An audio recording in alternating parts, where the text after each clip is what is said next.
Sir, best approach तो ये है कि बेस्ट फैकल्टी को चूज करो, वही ओके। है। और बार बार रिवाइज करो जो भी अपना कंटेंट है, और एक एक शॉर्ट्स को फॉलो करो। Hello everyone, my name is Dr. Anand, your pediatrics faculty. Today is a beautiful day. Yes, today is a beautiful day as we all know that the NORSTED results are out and we have lot of amazing toppers with us.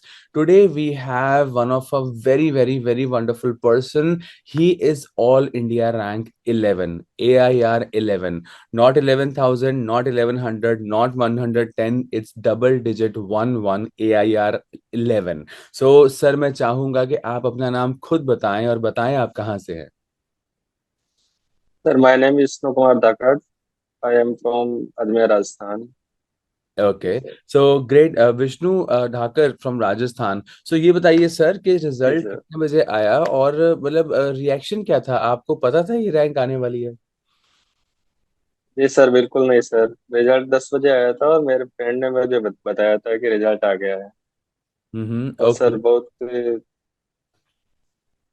Sir. And parents का reaction क्या था, आपके father का, mother का, मतलब सबका कैसा था उस समय माहौल, थोड़ा बताइए। सर बहुत अच्छा माहौल था।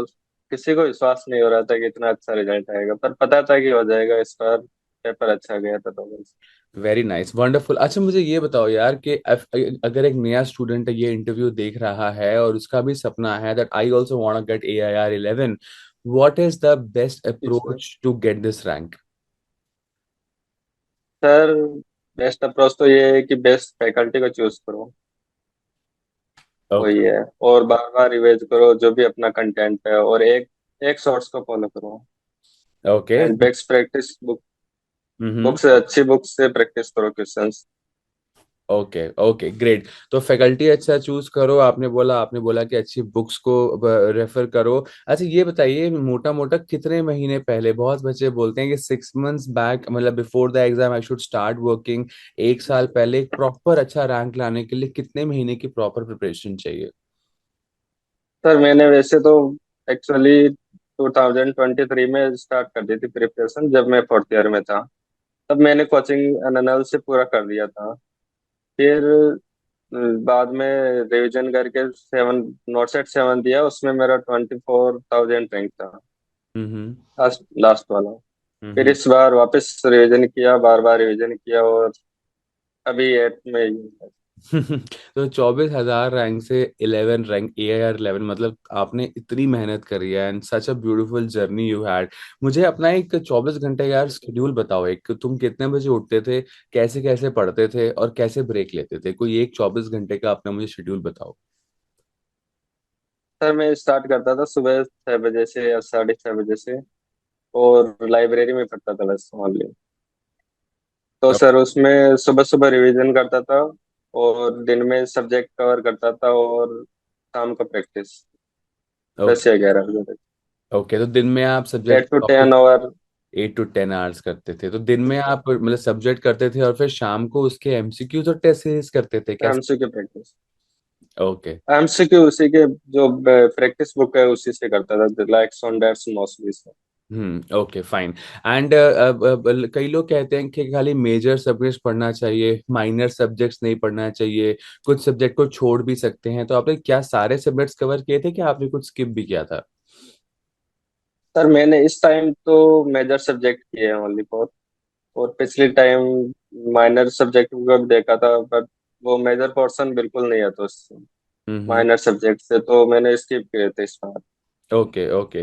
मतलब ओनली मेजर मेजर सब्जेक्ट। जो हैं वो बहुत ज्यादा इंपॉर्टेंट डेफिनेटली आपने बताया है। जी sir. Okay great. And what about fast track classes, मतलब मैं दो ऑप्शन दूं, बहुत सारे बच्चे ये एक सवाल पूछते हैं यार कि खाली C+ वीडियोस देखें या C+ वीडियोस को छोड़ दें, हम खाली फास्ट ट्रैक क्लासेस को ज्वाइन करें, तो एग्जैक्ट अप्रोच क्या होगा। सर, रिवीजन के लिए फास्ट ट्रैक क्लासेस बहुत इंपॉर्टेंट है। लास्ट टाइम के लिए उससे अपने दिमाग में कॉन्सेप्ट क्लियर हो जाते हैं और बैठ जाते हैं, ताकि एग्जाम में जो नेगेटिव मार्किंग होती है वो कम हो जाती है अपनी। दैट्स ये सब राइट, दैट्स राइट। वो तो बहुत आपने इम्पोर्टेंट थी। कितने, बहुत अच्छी बात है, बिल्कुल सही बात है कि फास्टर क्लासेस से मतलब, क्योंकि वो रैपिड रिवीजन है और लास्ट 3 साल का प्रीवियस ईयर क्वेश्चंस ही डिस्कस हो रहे हैं इनडायरेक्टली, जी कि सर। आपका रैंक स्कोर थोड़ा अपने आप ही बढ़ जाता है। सो आई आई जी एग्री सर। ब्रदर। अच्छा ये बताइए कि टोटल क्वेश्चंस में से टोटल क्वेश्चंस कितने आए थे और आपने कितने अटेम्प्ट किए थे और कितने गलत थे, क्या आपको हल्का फुल्का याद है ये? सर सर मेंस में आउट ऑफ 160 मैंने 143 अटेम्प्ट किए थे। हम्म। उसमें से 121 राइट निकले थे और 21 रॉन्ग थे, और मेरा स्कोर बना था ऐसे करके 130। Okay okay, great great, very good. मैंने, आई रिपीट अगेन, ये बहुत इंपॉर्टेंट पॉइंट आपने बताया हमारे स्टूडेंट्स के लिए। बहुत बच्चे ये बहुत सारा सवाल पूछते हैं कि टोटल क्वेश्चन में कितने मोटा मोटा अटेम्प्ट करके एक प्रॉपर रैंक आ सकती है। कल भी मैंने एक लड़की का इंटरव्यू लिया था, उसने भी 160 में से 142 जो है उसने करेक्ट किए थे और बाकी उसके हल्के कुछ गलत हुए थे। तो उसका भी AIR 17 या 25 कुछ था। तो दैट्स व्हाट, तो ठीक जी है, I sir. Think that sounds really nice. अच्छा ये बताइए कि पढ़ाई तो अपनी जगह होती रहेगी यार, पर डिस्ट्रैक्शंस को कैसे हम अवॉइड करें? बहुत बच्चे कहते हैं कि हम कंसिस्टेंट नहीं हो पाते, मतलब 10 दिन, 15 दिन, 20 दिन, लेकिन 6 6 महीने, मतलब वो how to avoid distraction? Sir distraction तो आते हैं अपने लाइफ में, तो होते हैं कि डिस्ट्रैक्शन तो आने हैं बीच में। तो उसको तो थोड़ा बहुत अवॉइड करना ही पड़ता है, जैसे सोशल मीडिया हो गया, फ्रेंड सर्किल हो गया, उसको भी कम करना पड़ता है। तो हम्म। उसी की वजह से वो। ठीक है, दैट्स वेरी गुड। तो सोशल मीडिया को बेसिकली हमें थोड़ा सा अवॉइड करना चाहिए, जो बहुत ही अच्छी बात है, जी ये भी सर। ठीक है। एंड ऑल्सो मुझे ये बताइए कि what was your source of inspiration, मतलब एक मोटिवेटेड, 6 महीने लगातार मोटिवेटेड रहना एक ह्यूमनली थोड़ा सा डिफिकल्ट हो जाता है, क्योंकि थोड़ा एक डिप आता है दूसरे को देख के, दूसरे के मार्क्स को देख के, ग्रैंड टेस्ट में अच्छे नंबर नहीं आ रहे ये सोच के, तो वो एक कंसिस्टेंसी मेंटेन करने का कोई कोई राज बताइए। सर राज तो ये है कि मुझे बस क्लियर करना था एग्जाम, कैसे भी करके। जी सर। ओके, दैट्स नाइस, मतलब बिल्कुल एकदम आप कंसिस्टेंट है, करना है तो करना ही है। जी सर, करना है तो करना है। Very good, very good. और फैमिली सिचुएशन की वजह से भी बस। बिल्कुल बिल्कुल बिल्कुल। ठीक है, तो अब मेरे हमारे सारे व्यूअर्स को मैं दोबारा रिपीट करना चाहूंगा। हमारे सामने है विष्णु के ढाकर, जो राजस्थान से हैं, जिनकी है ऑल इंडिया रैंक 11। जो टॉप 5 आपने पॉइंट्स बोले हैं जो मैंने लिखे हैं, नंबर 1, पहले आपने बताया कि अपने फैकल्टी को, एक फैकल्टी को चूज करो और उसको रिलीजियसली फॉलो करो। प्रॉपर बुक्स को, आपने कहा कि MCQs की भी प्रॉपर बुक्स को, जो आपके पास बुक्स हैं उनको अच्छे से सॉल्व करो। मेजर सब्जेक्ट्स आपने बोला बहुत इंपॉर्टेंट है, उनको तो करना ही करना है। एंड सोशल मीडिया को, ऐसी चीजों को थोड़ा सा अवॉइड करो। सो एम आई राइट, आपने यही जी सब सर। पॉइंट बोले सर? जी। जी सर।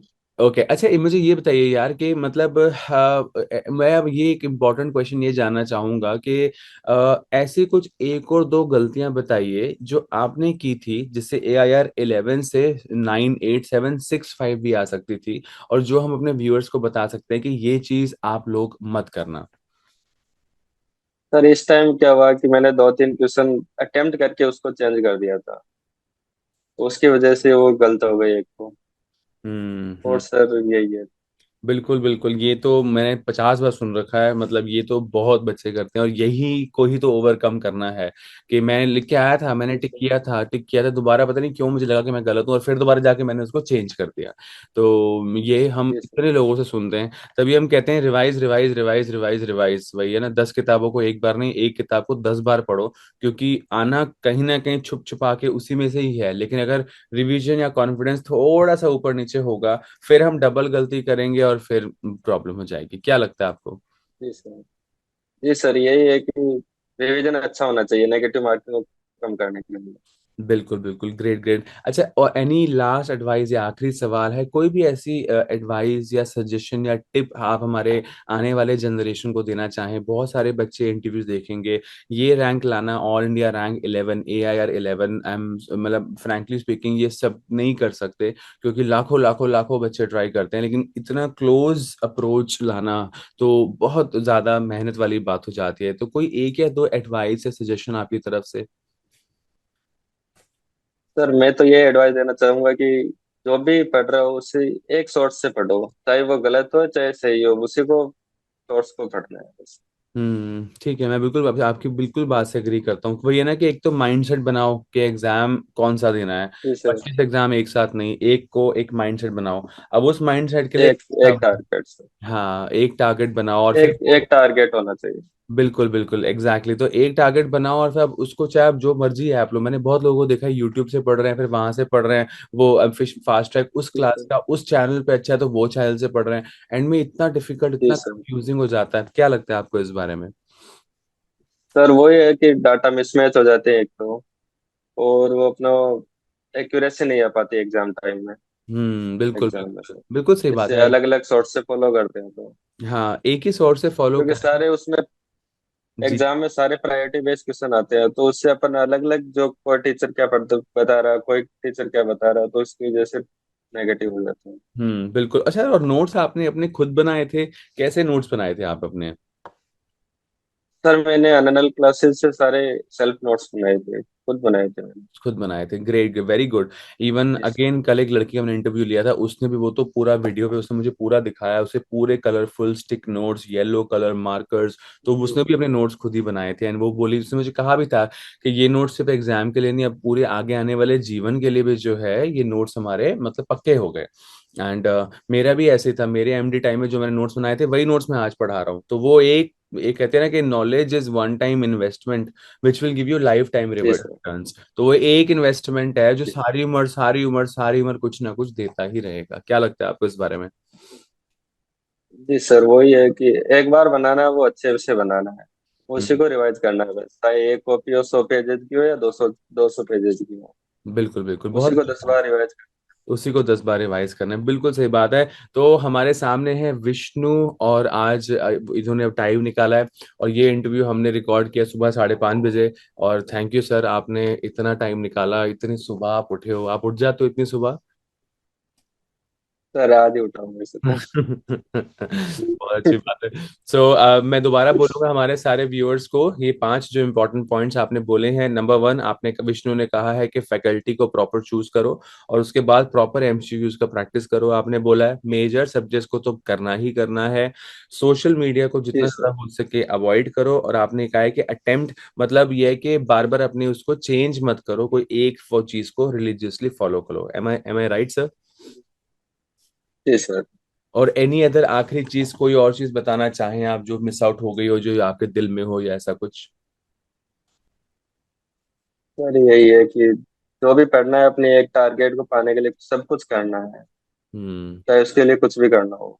अपने एक टारगेट को पाने के लिए सब कुछ करना है, चाहे उसके लिए कुछ भी करना हो। तो बिल्कुल कुछ बिल्कुल भी करना बिल्कुल सही बात है। मतलब वही है कि एक फोकस, वही बात है कि मतलब वो चिड़िया की आंख मतलब चिड़िया की है। आंख मतलब वो वैसे वाली बात है। और बिल्कुल, और जितना मतलब एक वही बात है कि ये बहुत जरूरी है जो आपने बोला है। आधे लोग तो कंफ्यूज हैं, आधे लोग तो 10 एग्जाम जी एक बारी में दे रहे हैं, आधे लोग दो दो तीन तीन जगह से पढ़ रहे हैं। पीडीएफ फाइल्स अब आज हमारे पास इतनी सारी हैं कि उसका पढ़ लो, वो भी फाइल है वो भी फाइल है, और एंड में we end up getting confused. तो दैट्स व्हाट। तो सर डिस्ट्रैक्शन तो आते ही है, उनको तो बस डिलीट मारना है अपन को। जो बिल्कुल। सोर्स है एक कॉपी, उसी को पढ़ना है बस। हाँ बिल्कुल, एक ही सोर्स है, उसको ढंग से पढ़ना है, बिल्कुल सही बात है, और डिस्ट्रैक्शंस को अवॉइड करना है। तो थैंक यू विष्णु, बहुत अच्छा लगा बात करके।